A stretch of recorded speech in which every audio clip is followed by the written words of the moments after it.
कहानी भाई बहन की। कमलेश और अंजलि दोनों भाई बहन थे। एक दूसरे से बहुत प्यार करते थे। वो दोनों, उनके पास बहुत ज़्यादा संपत्ति थी।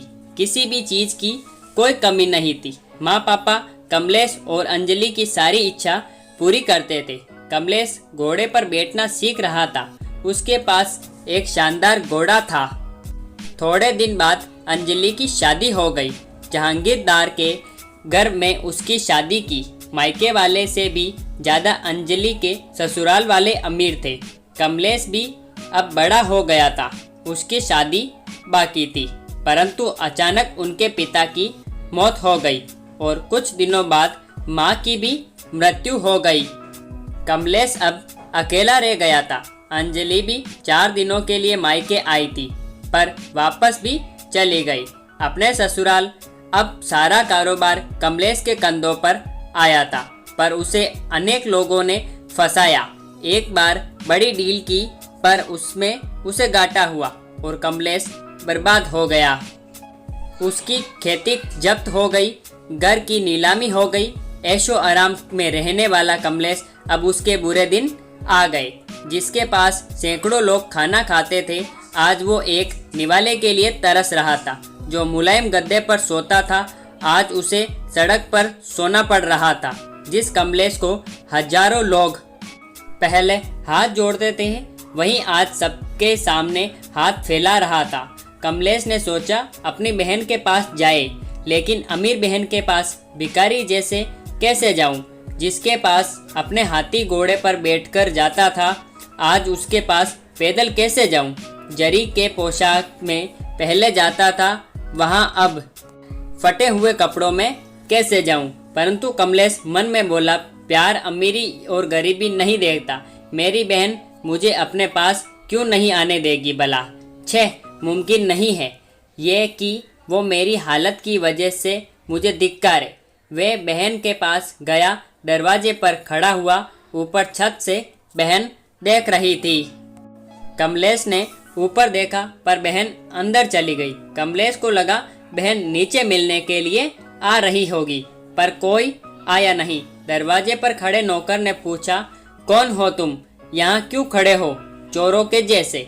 निकलो यहाँ से। कमलेश बोला, मेरे बहन का घर है ये, उसे अंदर जाकर बताओ।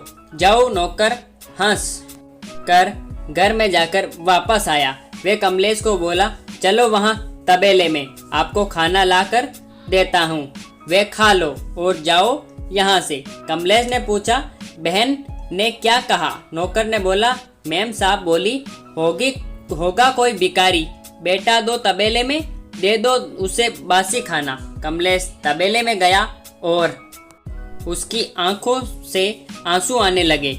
उसे नौकर ने सूखी रोटी दे दी। कमलेश ने वहां पर एक खड़ा खोदा और वहां पर एक रोटी दबा दी। पानी पिए बिना वो वहां से चला जाता है। उस दिन के बाद कुछ सोचकर कमलेश दूर देश चला जाता है। वहां के राजा का वे नौकर बना। एक बार उस राजा को बहुत कठिन समस्या आई। कमलेश की सलाह से राजा उस समस्या से बाहर निकला। कमलेश से खुश होकर राजा ने उसे मुख्य प्रधान बना दिया। कमलेश के कहने मुताबिक राजा सब काम करने लगा था। नए प्रधान के रूप में कमलेश की वाह वाह होने लगी।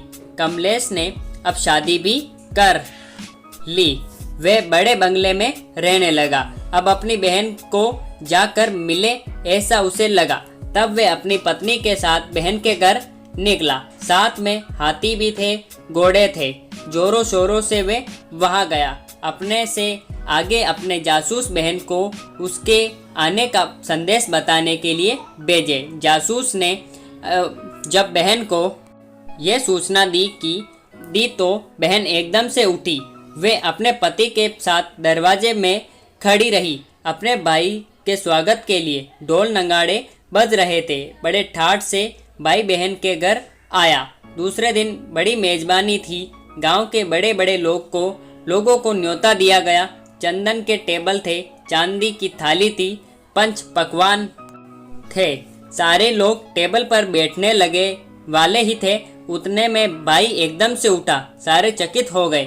क्या हुआ, सब पूछने लगे और कमलेश एकदम से तबेले में गया। वहाँ पर उसने गड्ढा खोद कर जो रोटी उसने डाली थी उसने वो रोटी निकाली। अंजलि कमलेश को बोली, भैया ये क्या पागल जैसी हरकतें कर रहे हो। वे बोला, दीदी तुम्हारे भाई को बैठने के लिए तबेला और खाने के लिए बासी रोटी ही योग्य है। ये सब भाई के लिए है नहीं है, ये मेजबानी भाई के लिए नहीं है, ये सारा मान सम्मान भाई के लिए नहीं, ये सब तुम मेरे पैसों की वजह से कर रही हो। ये सब सुनकर अंजलि को अपने उस बुरे बर्ताव की याद आई जो कभी उसने अपने गरीब भाई के साथ किया था। उसे अपने किए का पछतावा होने लगा। उसने कमलेश के पैर पकड़े और बोली, भैया भूल हो गई मुझसे, आप अपनी इस नादान बहन को माफ नहीं करेंगे क्या? वापस नहीं करूँगी, आपके प्यार को नहीं भूलूंगी। भैया क्षमा करो मुझे और घर में चलो। भाई कमलेश ने अंजलि के आंसू पोंछे। वापस कभी भी अंजलि ने किसी को भी तुच्छ नहीं समझा। बाहर की संपत्ति जो आज है कल नहीं, सच्ची संपत्ति प्यार है, वे कभी भूलना नहीं चाहिए। ऐसे वे सभी को बोलती रही।